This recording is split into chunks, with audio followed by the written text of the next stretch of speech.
भाजपचे ज्येष्ठ नेते सुधीर मुनगंटीवार यांना मंत्रिमंडळात सामावून घ्यावं यासाठी त्यांचे समर्थक आक्रमक झालेले आहेत।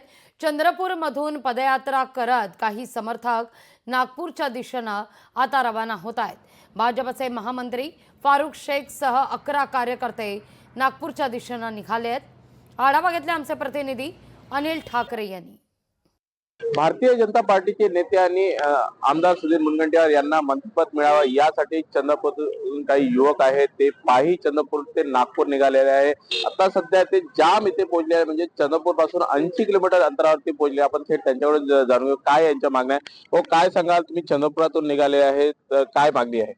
काही नाही, आमचा एकच आहे की आमचे आदरणीय सुधीरभाऊ मुनगंटीवार हे 7 वेळा आमदार म्हणून निवडून आले आणि 2 वेळा मंत्रिपद, खूप मोठे मंत्रिपद त्यांना मिळाले, 3 टर्म।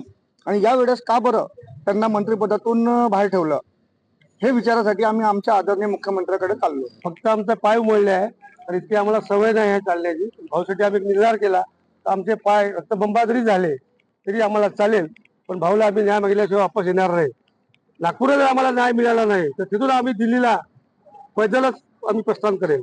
चंद्रपूरचा विकास म्हणजे सुधीर भाऊच करू शकते। सुधीर भाऊ केवळ चंद्रपूरचेच मंत्री नव्हे तर संपूर्ण महाराष्ट्राचा विकास करण्यासाठी भारतीय जनता पार्टी मध्ये एक जो गोंडस नेतृत्व, वक्तृत्व, कर्तृत्व म्हणणारा जो नेता राहते ते सुधीर भाऊ मुनगंटीवार आहे।